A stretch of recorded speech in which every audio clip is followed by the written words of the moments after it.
I rise as the minister with responsibility for ecclesiastical and faith-based affairs to move the second reading of the Rastafari Rights Recognition Bill 2023, which, of course, Madam Speaker, first reading was on May 25th, 2023.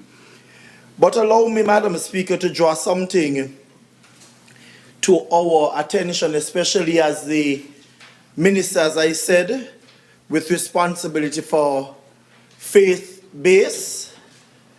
I am not ashamed to be counted as a Christian, whether public or private. I am a firm believer that God's purpose and will must be done. But when we realize that persons tend to always find an opportunity to make mockery of the church or faith base, we are heading in the wrong direction, Madam Speaker. During my devotion this morning, I reflected on 1 Peter 3:8-12. Because when the church had their prayer walk, a lot was said.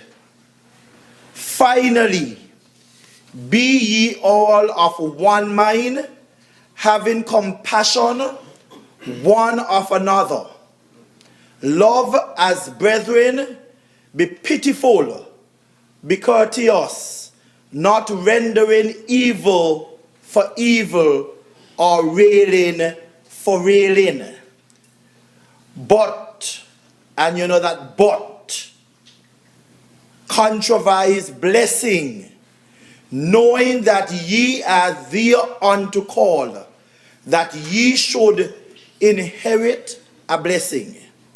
For he that will love life and see good days, let him refrain his tongue from evil, and his lips that they speak no guile. Let him eschew evil and do good. Let him seek peace and ensue it. For the eyes of the Lord are over the righteous, and his eyes are open unto their prayers.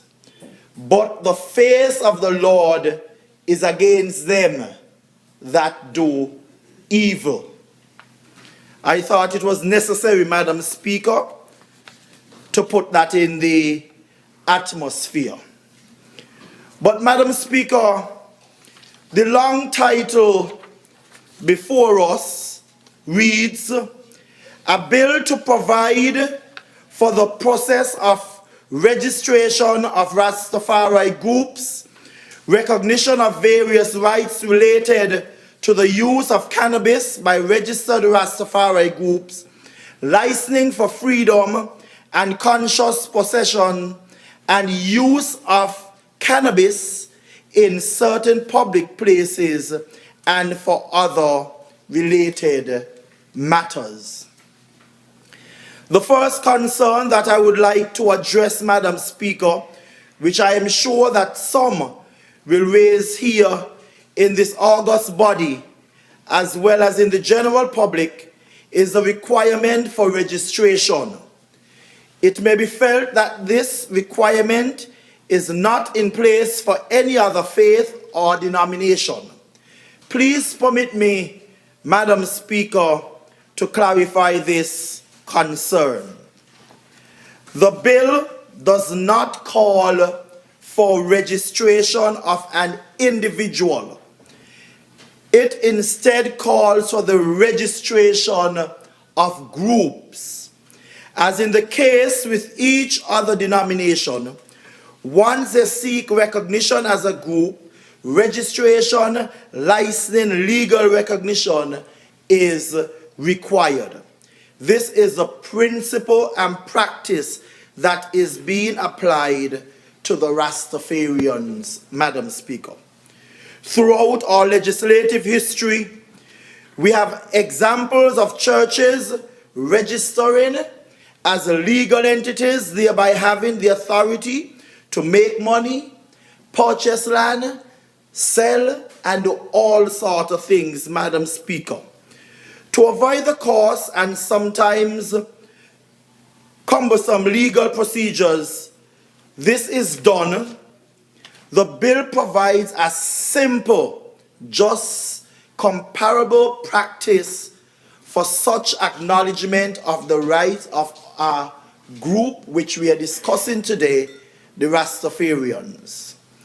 In the interpretation, Madam Speaker, section, the bill clearly defines the target population, persons over the age of 18.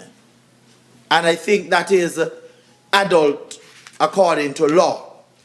This stipulation is necessary as it attempts to balance the religious rights of the Rastafarian population with the evolving conditions of marijuana use.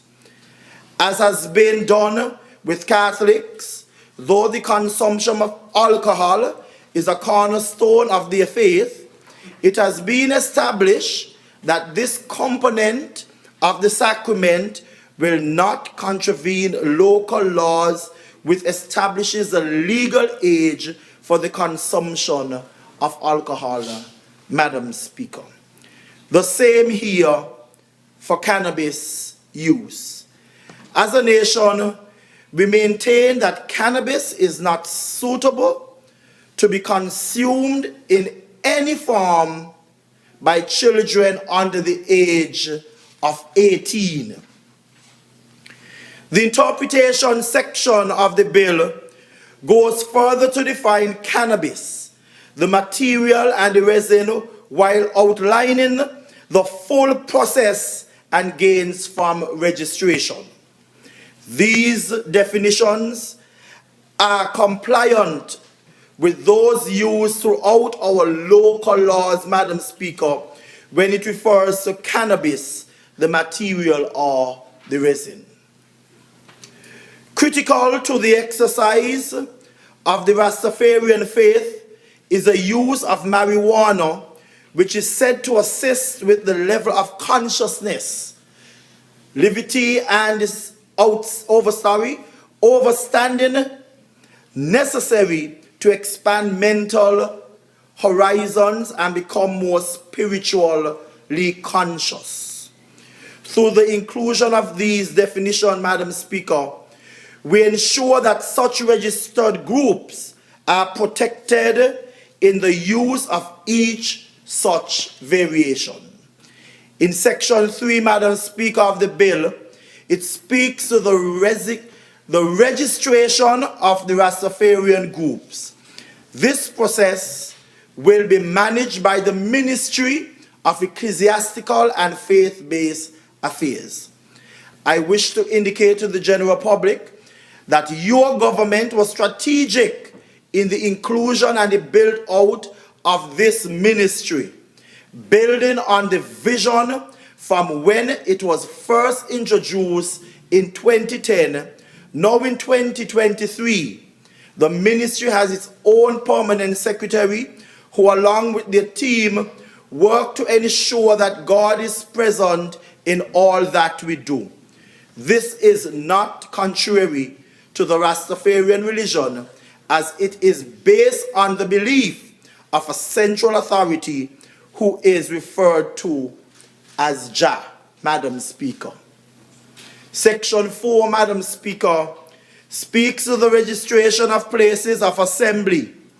This is a central practice and function of the ministry in order to understand what institutions we have, where they are located, and who are in charge.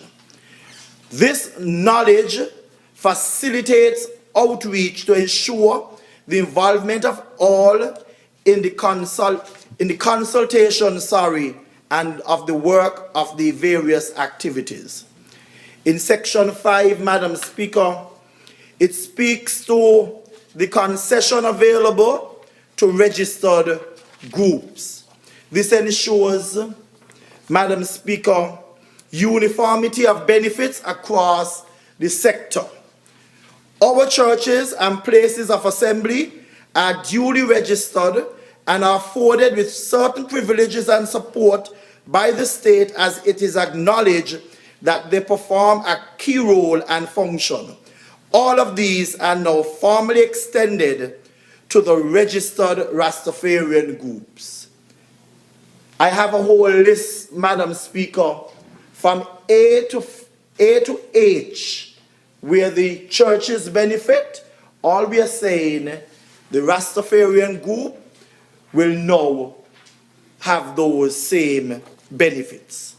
In section 6 and 7 of the bill, it ensures that registration is free and outlines a period of renewal, which is 2 years, Madam Speaker. Section 8 speaks to the regulation of the use of medicinal cannabis at a place of assembly. This section is closely aligned with the Provision of Cannabis Act of 2020. Nothing new, Madam Speaker. And finally, Madam Speaker, Section 9 addresses the punishment for fraudulent misrepresentation and other offenses. As I indicated earlier, this bill does not address an individual's religious choices. It instead establishes a process of registration and reporting for those organizations.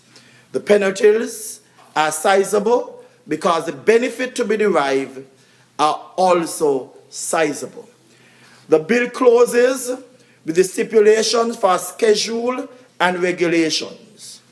Madam Speaker, a simple, just important bill that seeks to be inclusive of all the Rastafarians, brothers and sisters, by including them in an existing process of registration and the benefits to be gained from the same, while ensuring that the protection of the youngest among us in the delicate balance of religious freedom.